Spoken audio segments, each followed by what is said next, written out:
بسم الله الرحمن الرحيم إن الحمد لله نحمده ونستعينه ونستغفره ونعوذ بالله من شرور أنفسنا ومن سيئات أعمالنا من يهده الله فلا مضل له ومن يضلل فلا هادي له أشهد أن لا إله إلا الله وحده لا شريك له وأشهد أن محمدا عبده ورسوله ثم أما بعد السلام عليكم ورحمة الله وبركاته.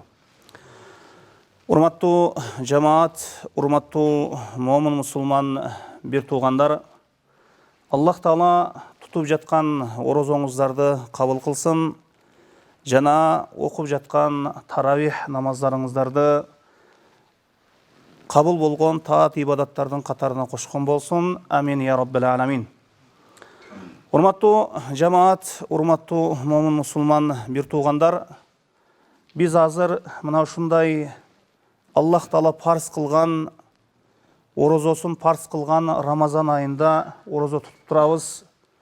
Колубуздан келишинче Аллах Тааланын буйругун аткарып турабыз.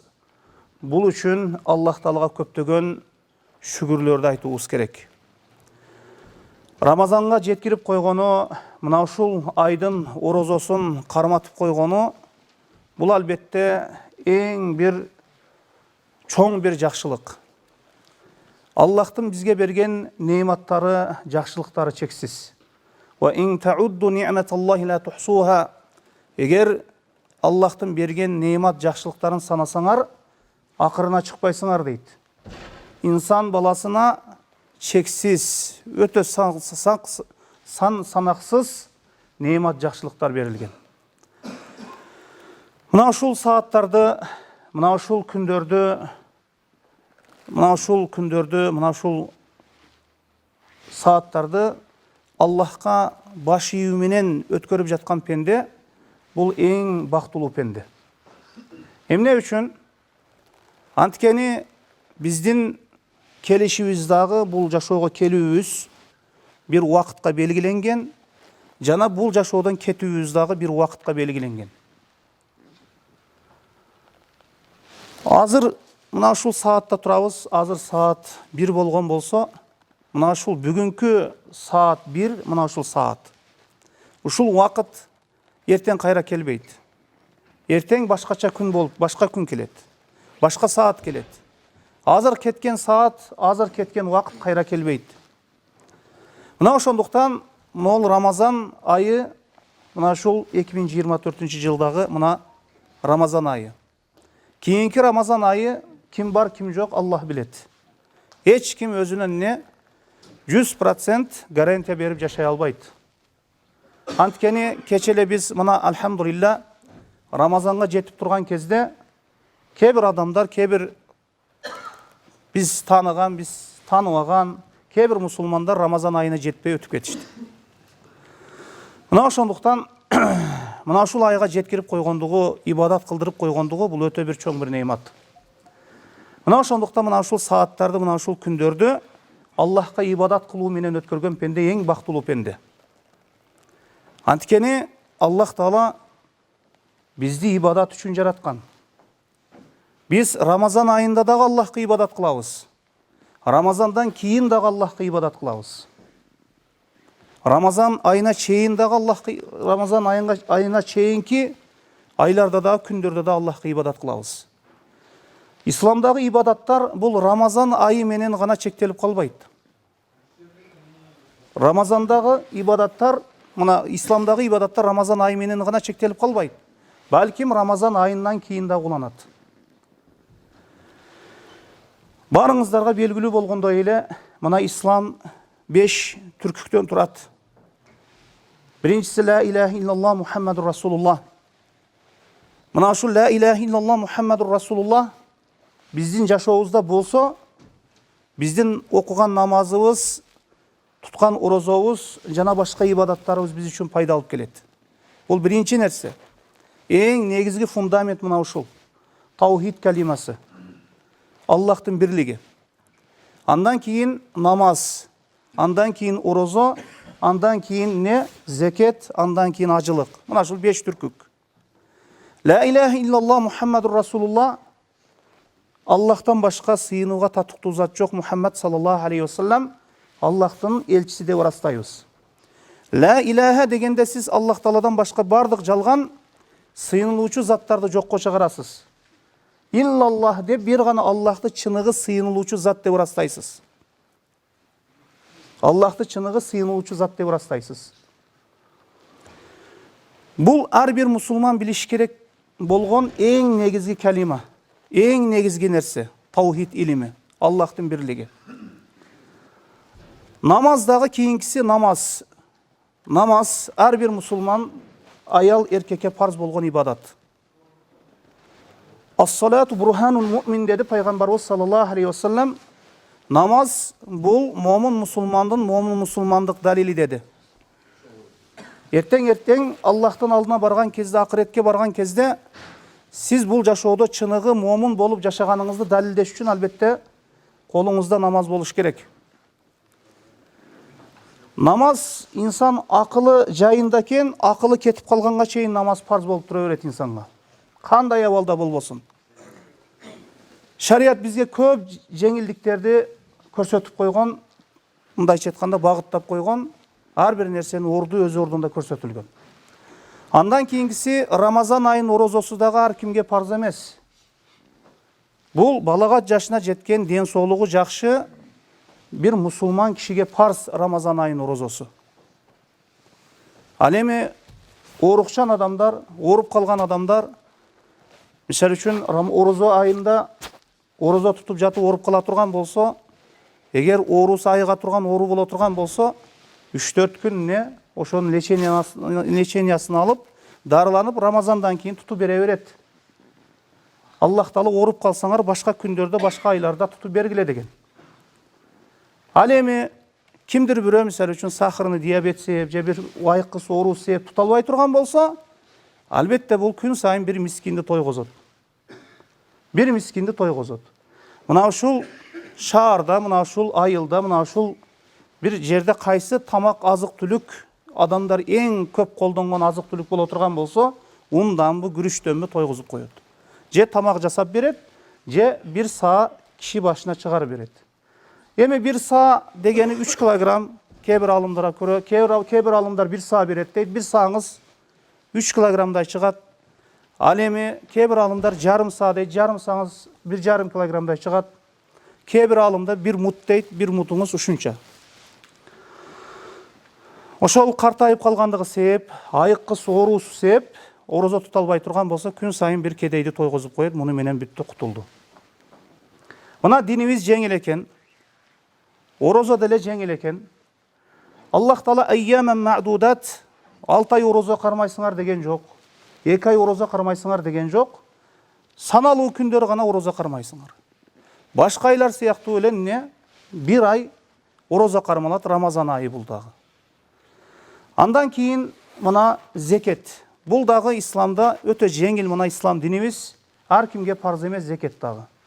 Ким зекет ошол 85 грамм алтын өлчөмүнө бир байлык ээ болгон болсо, 1 жыл турган болсо, ошонун зекетин берет, 40тан бирини берет. Андан кийинкиси ажылыктагы ар кимге парз эмес, бул дагы мүмкүнчүлүгү бар адамга парз. Ошол Маккага барып келе ала турган, жол кире каражаты жете турган адамга гана парз болуп эсептелет. Мына алхамдулилла ислам 5 түркүктөн тура турган болсо, мына 5 түркүктүн мына бирөөсү мына Рамазан айы, мына Рамазан айынын орозосу, мына орозосун кармап жатабыз. Эми биздин ибадаттар туура болуусу үчүн, албетте биз окушубуз керек, үйрөнүүбүз керек. Мына ошондо биздин ибадаттарыбыз туура болот. Кээде биз бир нерсени окуп үйрөнбөсөк, адал арамды ажыратпасак, таухид эмне, ширк эмне, бидат эмне, сүннөт эмне, мунун айырмасына барбасак, кээде бидатты сүннөт деп жасап коет, бир бидатты сүннөт экен деп жасап коет бир ишти. Мына ошондуктан же бир 10 жыл, 15 жыл намаз окуйт, бирок намазы туура эмес, же 5-6 жылдан бери орозо кармайт, орозосу туура эмес. Мына ошондуктан ар бир нерсеге илим керек. Ислам дини эң биринчи илимге буйурду, бизди окууга буйурду. Окуубуз керек, үйрөтүүбүз керек, үйрөнүүбүз керек. Мына эми Рамазан айында турабыз, алхамдулилла. мына ушул айга жеткирип койгондугуна бизде азыр чоң мүмкүнчүлүктөр бар. Мына алгачкы Рамазан айынын 10 күнү дагы бүттү. Алхамдулилла. Аллах Таала туткан орозоңуздарды кабыл кылган болсун. Мына алдыда дагы 20 күндүк, мына 2-10 күндүк орозо бар. Мына ушул алгачкы 10 күндүктө жетише албай калган, көп нерсеге жетише албай калган болсо, кээ бир адамдар мына ушул акыркы 2-10 күндүктө аракет кылып калуу керек. Анткени бул чоң бир мүмкүнчүлүк. Анткени бул Рамазан айы чыгып кетет. Мына күндөр, түндөр өтүп баратат. Күндөр өтүп баратат. Бул мүмкүнчүлүктү пайдаланып калды, өткөрүп жиберди. Пайгамбарыбыз саллаллаху алейхи ва саллям хадисинде айтат: "Мен сама фи Рамадан иманан ва ихтисабан, гуфира лаху ма тaqaddama min zanbi." Рамазан айында күнөөлөр кечирилет. Рамазан айында күнөөлөр кечирилет. Күнөөлөр кечирилүүсүнө мына ушул 3 хадис бизге далил болот. Пайгамбарыбыз саллаллаху алейхи ва саллям айтат: "Ким Рамазан айын орозосуну Аллахка иман келтирген абалда, Аллахты чыныгы сыйынылуучу зат, менин Раббим Аллах, мени жараткан Аллах, мени тирилте турганда, өлтүрө тургандагы, мага рызкы берген дагы Аллах деп Аллахка иман келтирген абалда орозо кармай турган болсо, жана ошол орозону кармоосунан максат ихтисабан, Аллах Таала мага бир ажыр сооп менен сыйласын, ажыр соопту максат кылган абалда орозо кармай турган болсо, мурдагы күнөөлөрү кечирилет" деди. Мына азыр мына ушул мүмкүнчүлүк колубузда турат. Ким Рамазан айын орозосун кармаса, мурдагы күнөөлөрү кечирилет экен. Бул биринчи хадис. Экинчи хадис: "Мен кама фи Рамадан иманан ва ихтисабан, гуфира лаху ма тaqaddama min zanbi." Ким Рамазан айынын түнүндө ибадатта тура турган болсо, Аллахка иман келтирген абалда жана Аллах Тааладан ажыр сооп үмүт кылган абалда тура турган болсо, анын мурдагы күнөөлөрү кечирилет деди. Мен камадан максат мына таравих намазы. Мына азыр алхамдулилла мечиттерде 20 ракет имам менен биргеликте хатымдар болуп атат. Мына ошол намазда тура турган болсоңуз, мурдагы күнөөлөрдүн кечирилүүсүнө себеп болот экен. Пайгамбарыбыз саллаллаху алейхи ва саллям айтат: "Ким Рамазан айында өзүнүн имамы менен бирге канча рекет окуган болсо, ошончо рекет окуп турган болсо, имам кеткенден кийин кеткен болсо, ал түнү менен уктабай ибадат кылганын сообуна жетишет" дейт. Мындай мүмкүнчүлүк Рамазанда гана болот. Өзү түнкү ибадатка туруу, Рамазанда туруу, өзү багымдат намазына чейин намаз окуу ар кимдин колунан келе бербейт. Баарыбыз чарчап калабыз. Бирок эгерде имам менен 20 рекет окуп кое турган болсоңуз, мына ушул соопко жетишет экенсиз. Мына ушул түнү менен уктабай ибадат кылды деген соопко жетишет экенсиз. Бул албетте таравих намазда колго киритсеңиз болот. Бул экинчи хадис. Ал эми үчүнчү хадис: "Мен кама фи лейлатил кадр иманан ва ихтисабан, гуфира лаху ма тaqaddama min zanbi." Пайгамбарыбыз саллаллаху алейхи ва саллям айтат: "Ким ошол Рамазан айындагы ошол кадыр түндө Аллах Таалага иман келтирген абалда жана ажыр соопторду үмүт кылган абалда тура турган болсо, мурдагы күнөөлөрү кечирилет" деди. Кадыр түн мына Рамазандын акыркы 10 күндүгүндө жашырылган. Бизде эми жыл сайын 27-синде топтолобуз. Бул 27-чи түнү дагы эми үмүт бар. Пайгамбарыбыз саллаллаху алейхи ва саллям кадыр түндү ошол Рамазандын акыркы так түндөрүнөн издегиле деген. 21, 23, 25, 27, 29 түндөр болуп калуусу мүмкүн. Эгерде ким ушул Рамазан айынын акыркы 10 түнүндө тура турган болсо, күн сайын ибадат кылып, ошол кадыр түндү издеп, мына ошол 1000 жылдык, 1000 айлык ибадат жазылат. Мындайча айтканда 83 жылдык ибадат жазылат бир пендеге. Биздин өмүрүбүз кыска. Биз Пайгамбарыбыз саллаллаху алейхи ва саллям айткандай, менин үммөтүм 60 менен 70-тин ортосунда эле өтүп кетет деген. Кече артыбызды карай турган болсок, ата бабаларыбыз деле ушул жолдо эле мына ушул 70-те, 80-де ашып барса 100дө кетет. Бизге чейинки үммөттөр, бизге чейинки элдер көп жыл жашаган. Эми мына ушул үммөттүн өмүрү кыска экен. Могул үммөттүн башка үммөттөргө караганда, башка элдерге караганда өмүрү кыска экен, бирок ибадатта Аллах Таала береке берип койду. Эгерде ким мына ушул Рамазан айынын акырында, ошол онун түнүндөгү кадыр түндө мындайча айтканда насип болуп кала турган болсо, ошол пендеге 83 жылдык ибадат жазылат.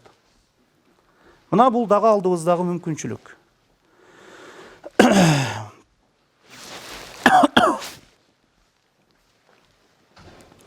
Эми Аллах Таала тутуп жаткан орозоңуздарды кабыл кылган болсун. Аллах Таала дайыма бизди иманга бекем кылган болсун. Анткени Аллах Таала бизди ибадат үчүн жаратты, өзүнө сыйындыруу үчүн жаратты. Мына ушул максатыбызды эч качан эстен чыгарбообуз керек. Аллах Таала Куранда ва'будуллах ва ла тушрику бихи шай'a. Менин өзүмө гана сыйынгыла, мага эч бир нерсени шерик кошпогула деди. Мына ошондуктан ва ма халактул джинна вал инса илля ли'абудун. Мен жиндер менен инсандарды бир өзүмө сыйындыруу үчүн жараттым дейт. Мына ушул жашоодогу эң негизги максатыбыз мына ушул нерсе болот. Эгерде биз Аллахты таанып билбесек, жакшы Куран сүннөткө ылайык. Пайгамбарыбыз саллаллаху алейхи вассалам кандай тааныткан болсо, дал ошондой таанып билбесек, анда биздин бул жашоодогу максатыбыз толугу менен ишке ашпай калат. Мына ошондуктан Аллахты таанып билейли, Аллахтын таухидини, Аллахтын бирлигини жүрөгүбүздө бекем орнотойлу. Эми убакыт аз калыптыр. Кичине закатул фитр тууралуу айтып кой дедиңиз эле. Закатул фитр битир зекети деп коет эми бизде. Зекет деген маселе бар, ал мал мүлктөн, акчадан чыгарыла турган, ал зекет башка. Эми бул Рамазан айында мусулмандар кийинки Шаввал айынын айы көрүнүүсүнө аз калган убакытта, мына бир күн калганда же 2 күн калганда сахабалар закатул фитрны, битир зекетин беришкен. Бул ар бир мусулманга парз бул нерсени бериш. Закатул фитрды.